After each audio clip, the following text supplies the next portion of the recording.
gentlemen, may I have your attention, please?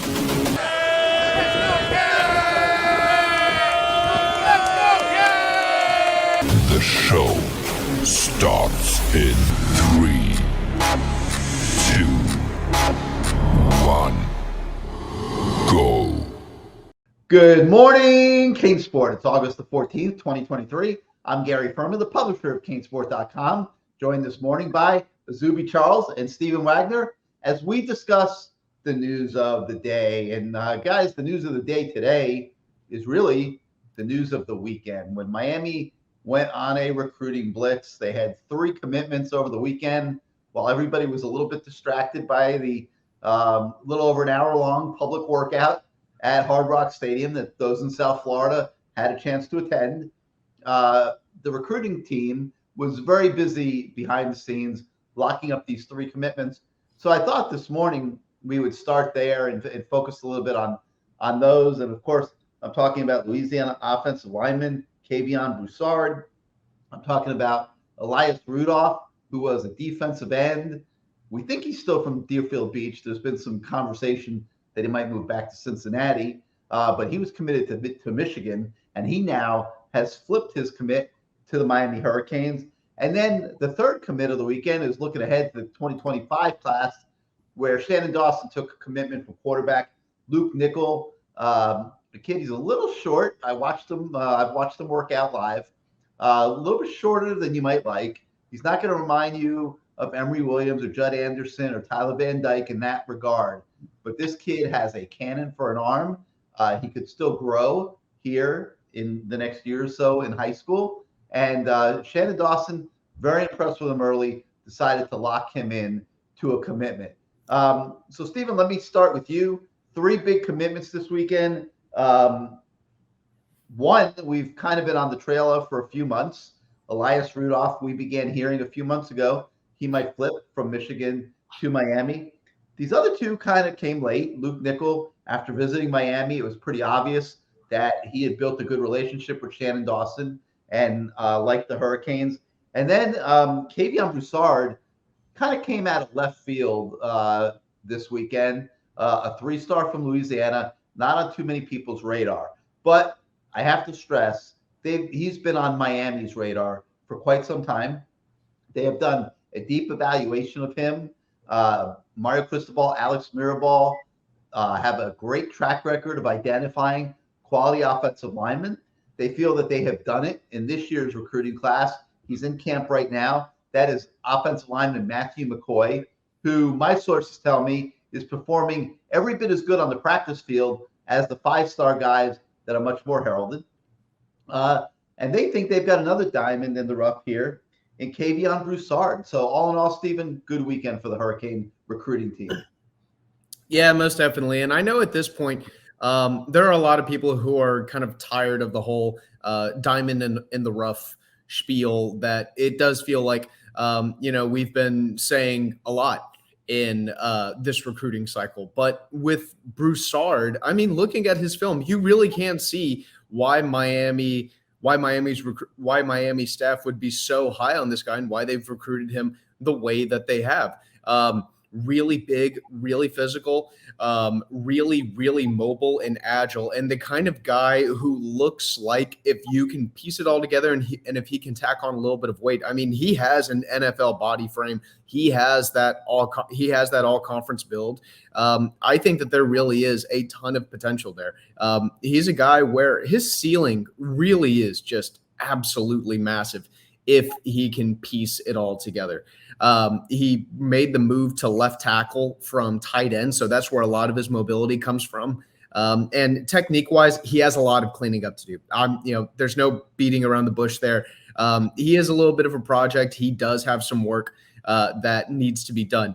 But if you're going to entrust someone with developing an offensive lineman with a raw frame and a raw build, who is just a big, massive human being and an athlete, who would you trust more than Mario Cristobal and Alex Mirabal? I mean, their track record with offensive linemen, with these types of guys, is pretty good, generally speaking. Like you said, Gary, the staff really compares him to this year's Matthew McCoy, who, they really hold in the highest regard. And with Broussard, he might be the type of guy where he benefits from coming in and having that redshirt year, just doesn't even see the playing field as a true freshman, and just really taking that year to add muscle, to get adjusted to the physicality of the college level. And hopefully by his sophomore year, you're pairing muscle and strength and that size with the mobility and the foot speed that he already had.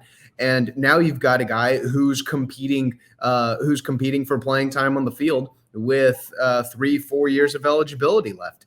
So you have to think, if Broussard can piece it together, if this staff can get him to piece it together, he's going to be a really good player, and he could be someone whose name we're hearing quite a bit over the next couple of years. Definitely a little bit of work to be done there.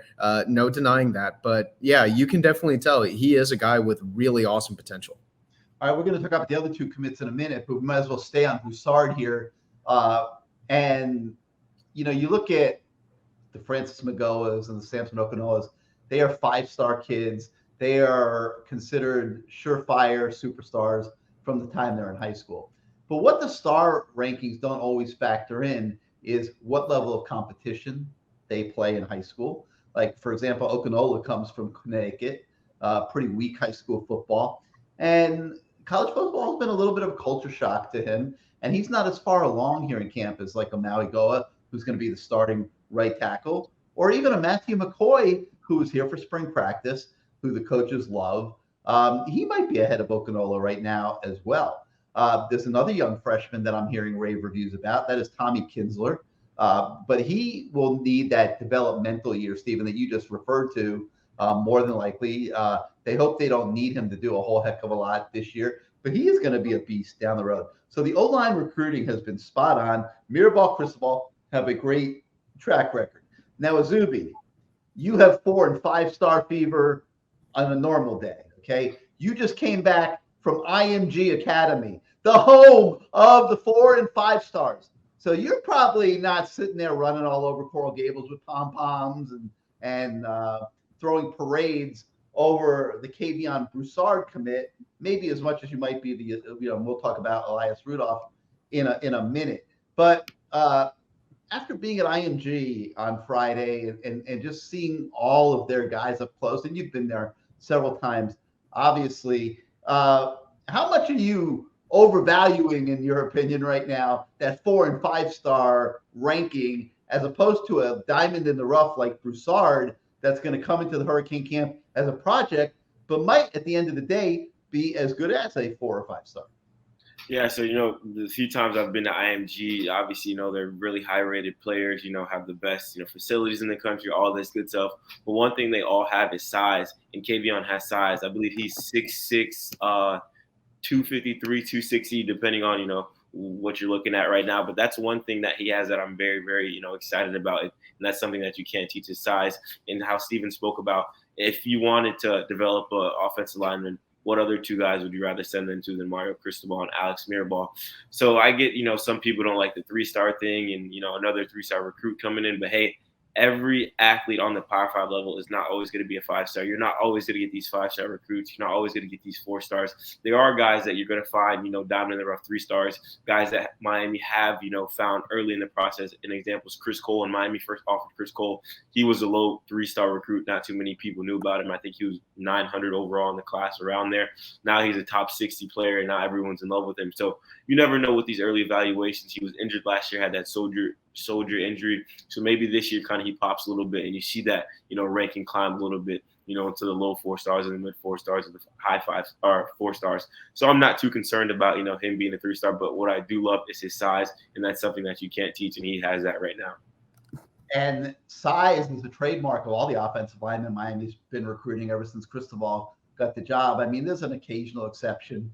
I'll start with Lou Cristobal, the head coach's nephew. He's not a really big kid on the interior offensive line. But for the most part, these are 310, 320, 330, 340-pound guys. Cristobal is building a monster offensive line position group here at Miami. Obviously, with the scrimmage this weekend and the season coming up in a few weeks, a lot of fans are focused on this year's team Is it going to be better? What should their expectations be? The answer I give everybody, because I am trying to keep those expectations realistic, because I think they need to be realistic. I say the team is bigger, which it is, and it's faster, which it is, and it's more talented, which it is. Now, what does that mean? Like, we don't know is that going to mean winning 6 games? Is that going to mean 7 games? I mean, if Tyler Van Dyke gets hurt again, it's over. Like it's just going to be flat over, in my opinion. Like, I love what I'm seeing from Emory Williams. Ja'Carri Brown is doing okay, but he's not going to be a difference maker at quarterback. Tyler Van Dyke gets hurt, Miami's in big trouble. There's no doubt in my mind about that. But they're bigger, they're faster, they're stronger, they've made progress, and a lot of that is built around the recruiting that they are doing on the offensive line. Because one of the things that we did see in the scrimmage was some big runs from Jay Allen, from Mark Fletcher. They're going to be able to run the football at times this year. There's no doubt about it. So this offensive line recruiting is a Cristobal and Mirabal trademark. And Broussard, the Sunday night edition, now becomes a big part of that. Stephen, let me shift gears now, because Elias Rudolph is a little bit more high profile. He was committed to Michigan, okay? And a lot of people thought it was over, but Miami hung in there, kept plugging away. Now, he's originally from Deerfield. We don't know where the heck he's going to be playing or living, this season. We're still kind of sorting that out. I mean, he's still being called as being from Deerfield. Any day he could show up back at Cincinnati. There's not a ton of clarity there, unless you've gotten an update that I haven't heard in the last 24 hours or so. But how good of a pickup is that for Miami, and where do you think he's going to end up playing? Yeah, I do think at the end of the day, he is going to end up at Miami, just because looking at this from a number standpoint, where's he going to play high school ball this season? Oh, I thought you were asking if he was going to be flipping back to Michigan, if he was going to be flipping another time. I was going to say, nah, man, I think he's done with his flips. I'm pretty freaking sure he's done with his flips. So I want to know where he's playing high school ball this year. Yeah, so to clarify, he's actually originally from Ohio, then came down to Deerfield. Now I think he's going to end up back in Ohio this fall. If I had to bet, I'd say that's probably what's going to end up happening. But really talented prospect with a lot of speed, a lot of aggression, and a guy who really loves physicality and a guy who loves contact. A little bit raw as a prospect, but definitely a 4-star prospect nonetheless. I don't think there's any debate about his talent and his potential, and kind of seeing the ceiling that he has. Miami kind of sees him as playing a stand-up jack linebacker. That's kind of a hybrid linebacker / stand-up edge rusher position. Probably see him coming off the edge a little bit more than dropping back as a linebacker, but I actually talked about this the other day. If you think of Marquise Lightfoot as more of a traditional one hand on the ground edge rusher, Elias Rudolph is a really good complement as a stand-up jack hybrid linebacker / pass rusher. He's definitely better off the edge and whenever he's rushing the passer than whenever he's dropping into coverage. I imagine that that's something that will probably be worked on by the time or whenever he gets to Coral Gables, just because simply there aren't a ton of players in the country who are a ton of edges or jack linebackers or hybrid linebackers in the country that really are good in pass coverage coming out of high school. Definitely has some work to be done, but I think he may be a little bit closer to seeing the field than maybe some other people think he might be. I think that he's a guy who will definitely benefit from an offseason in the weight room, from an offseason on a Miami conditioning program, and an offseason on a Miami nutrition program. But I think this is a guy who, if everything goes well, I think he could be making some moves and making some noise relatively early in his career. It's just a matter of whether or not he figures it out and pieces it together. Izubee, your thoughts on the pickup of Rudolph? Yeah, I thought it was funny. Second year in a row, Mario goes up to Ann Arbor and flips another defensive lineman from Coach Harbaugh up there last year with Colin Jackson-Pong and now Elias Rudolph. But I really do like this commitment. And kind of one thing that I saw when he first committed to Michigan, I just kind of never felt it was really over. I kind of put in one of our group messages, I'm like, he just committed to Michigan, but he's still wearing, Miami wristband and all this good stuff. So, goes to show that it's never over until it's over. And we see that with Elias Rudolph. And, a lot of people were concerned with Miami kind of missing out on a few defensive end prospects coming elsewhere. But, they got this guy. They stayed persistent and it paid off. So Miami's third defensive lineman commit this cycle with Artavius Jones, Marquise Lightfoot, and now Elias Rudolph, 4 3-stars. And you see Miami's kind of, picking up momentum again on the defensive line because we know how important they, hold that position group in the 2024 class. So very glad to see Miami get another, defensive lineman that they really wanted and kept with him. So I think the momentum is going to continue building. Dennis Smith alluded to more things coming. So hopefully it's, another defensive lineman. I know David Stone's committing on the 26th this month. So hopefully, Miami continues to build that momentum and carries on, throughout the season and on the recruiting trail. All right, real quick, I'm going to tell everybody, if you like this channel, like this show, hit your subscribe button, hit your like button. Helps us with the algorithms at YouTube and growing our audience. And if you are not yet a subscriber to CaneSport.com for the 2023 season, please get on over to the website and join our community. Come be part of our site on a daily basis. Your subscriptions allow all of us to do what we do every single day to enhance your fan experience. And we would really like to unite the entire Canes Nation on our website, experiencing Miami Hurricane football. All right, real quick, guys, because it's 2025, I want to touch on the Luke Nickel commitment. Strong arm quarterback, gets the 2025 class going in that regard. Like I said, I've watched him. I was very impressed with his arm strength, and you could see his potential. I'm not going to lie, I was a little bit surprised that Coach Dawson pulled the trigger on this one as fast as he did. But Stephen, how important is it to get out ahead in the recruitment of quarterbacks?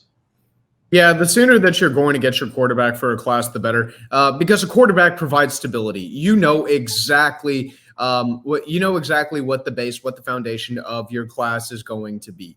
The quarterback is kind of the quarterback is the recruit that everybody turns to and says, okay, this is the guy who's kind of leading our class. Because in today's day and age, quarterback is the most important position on the field. It's a lot easier. It's a lot easier to tell how good or bad a team is going to be based on how good or bad their quarterback is.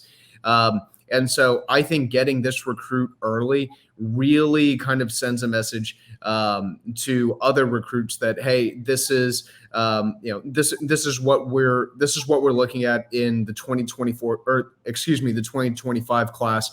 You have that stability. You have that guy who can come in and kind of lead your class, hopefully.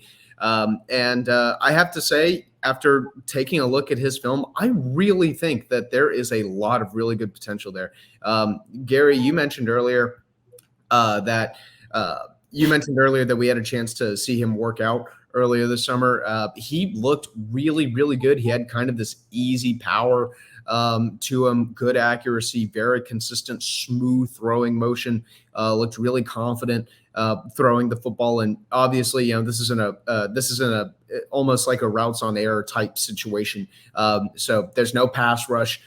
There's no timer, and yeah, there's a coach breathing over your shoulder. But it's a heck of a lot easier than having big guys coming at you trying to hit you. But whenever I've seen him and the stuff that I've seen from his game tape, I'm especially high on Luke Nickel. And yeah, he is a little bit undersized at the position for 6'2" or at 6'2". But I am willing to bet that he's probably going to continue to grow. So it wouldn't shock me if by the time that he actually graduates, he's around like 6'3" or 6'4", or something in that range. You look at him and you see a guy who can really drive the football well. I'd like to see a little bit more velocity on the ball whenever he throws a lot of these routes, especially over the middle. He has a really, really pretty deep ball, and he loves being able to throw down the sidelines and towards the corners of the end zone, really working those pylons in the red zone. He throws those balls, as well as anyone in the country does. I think that his stock is really going to continue to rise substantially after this season, and I'm willing to bet next season as well. He had really, really good numbers as a sophomore.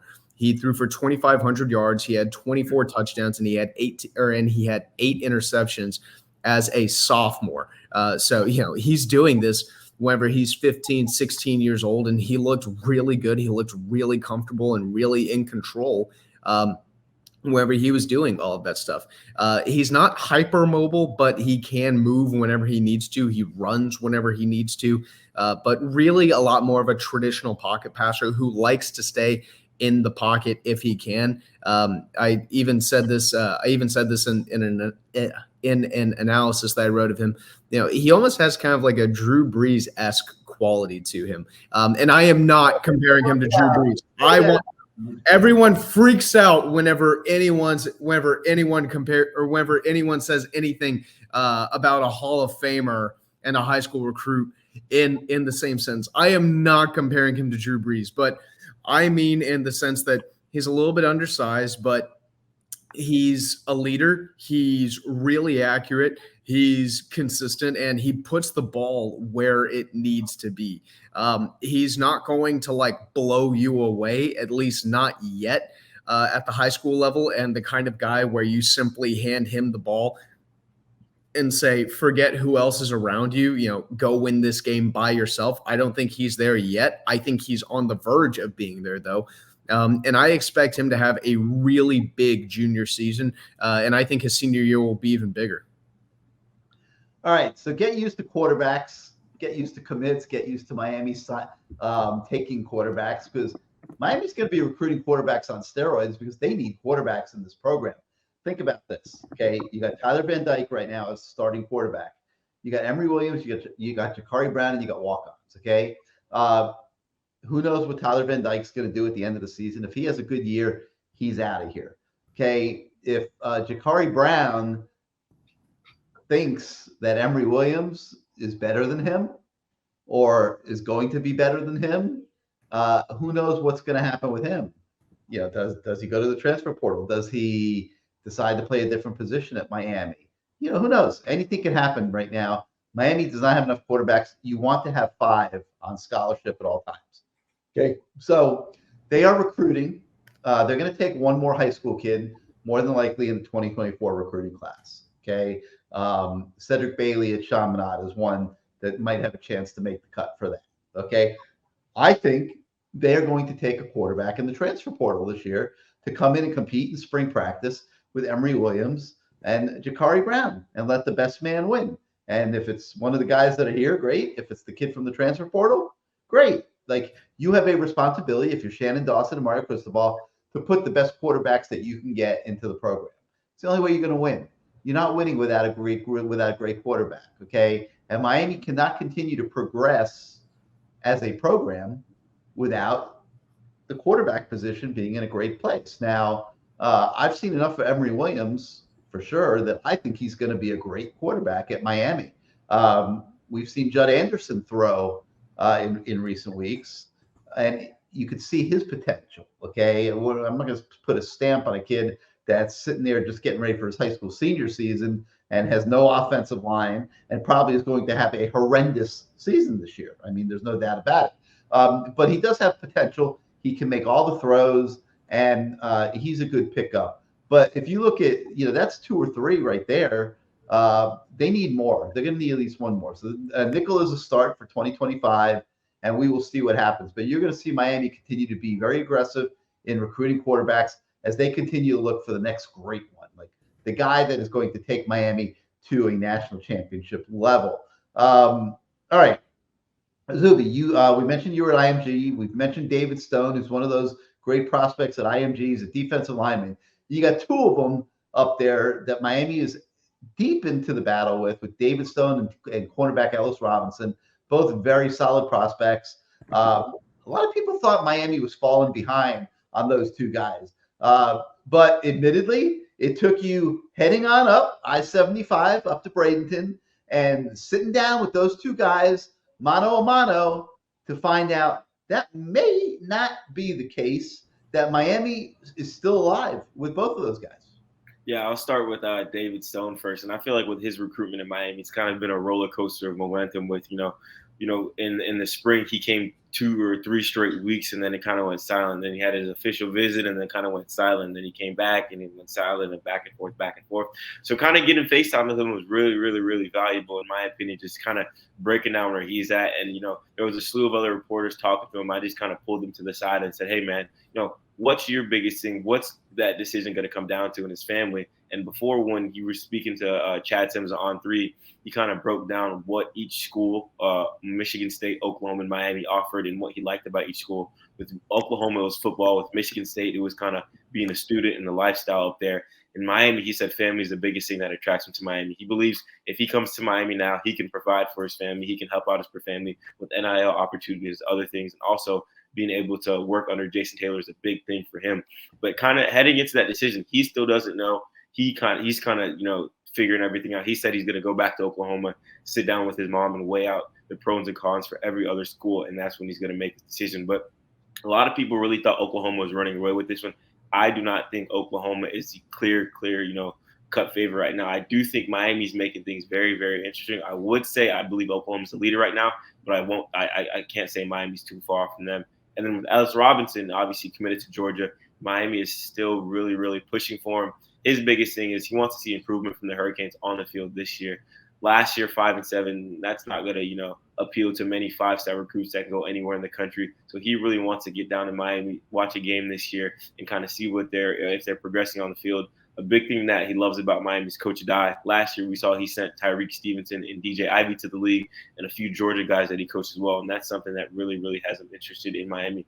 Coming to Coral Gables and, learning under Coach Adai, who's not considered one of the best defensive back coaches in the country. So with Elias Robinson, I really think if Miami wins games and produces and shows, hey, we can compete with some of the best teams in the country, it'll be really interesting because he really likes Miami, and so does his family. With David Stone, I feel like it's just a waiting game for August 26th to come to see where he lands.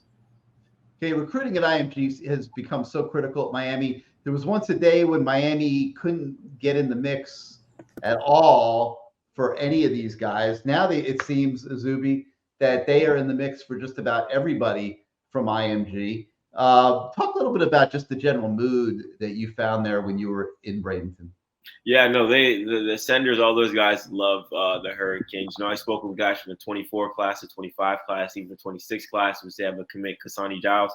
And they just talk about, they see their guys, Francis Malgoa, Jaden Wayne, Riley Williams, Antonio Tripp. They're like, we see our guys in Miami. They're telling us, the truth about everything over there, and they love what they hear. They feel like the programs are, kind of similar with IMG being, a top-notch program in the country where you're getting prepared for college and, heading off to Miami. And when I asked Kasani Giles, what do you think about that connection? He says, I feel like it's a brotherhood going from IMG to Coral Gables because, some of the older guys, like I mentioned, Malgoa, Williams, Tripp, and all those guys love it. And even the coaching staff loves it. I spoke with their head coach at IMG a couple months ago, and he says similar programs. That's why he's comfortable with sending his players. Coach Cristobal comfortable sending his players to go play in Miami, and he's looking forward to continue to build that relationship. And Miami's doing a great job of being present down there, up there in Bradenton. They're always showing, love to the players, love to the coaches, which is really important. Even though you're not recruiting all those guys, just being there and talking to them and introducing yourself to them is big. And that's something that Miami's doing to continue to grow that pipeline from Bradenton down to Coral Gables.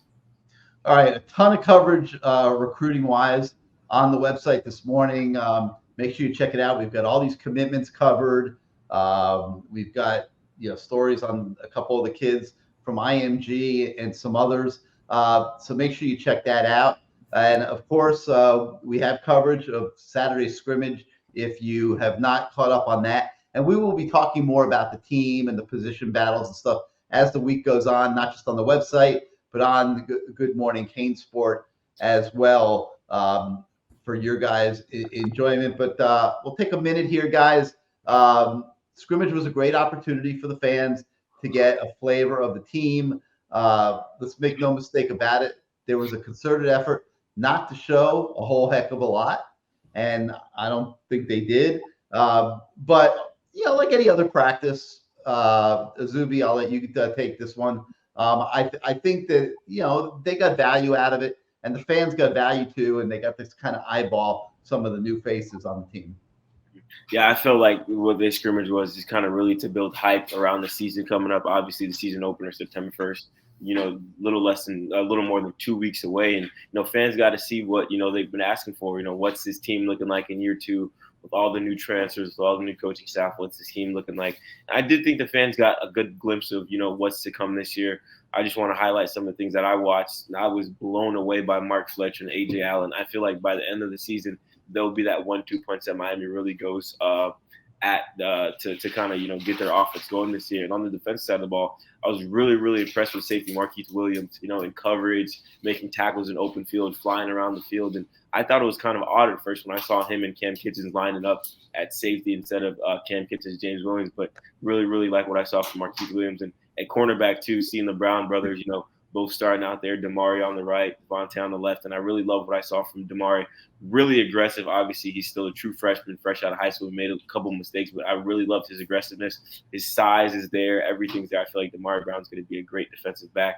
And even the freshmen, the other freshmen as well, Ruben Bain, Jaden Wayne up front made a lot of noise. I feel like Jaden Wayne's not getting as much love as he deserves because he had a really, really good game as well. And obviously Ruben Bain did his thing that we all expected. So overall, I feel like it was a great experience for the fans. Obviously, we didn't get to really see much with, Miami kind of holding back and not wanting to showcase everything. But I do feel like it was a great experience for the fans to kind of build momentum and build hype for the season opener coming up. All right, so that's going to do it for this morning for Good Morning CaneSport. We thank you so much for starting out your day with us. For Izubee Charles and Stephen Wagner, I'm Gary Ferman. We'll see you next time, everybody.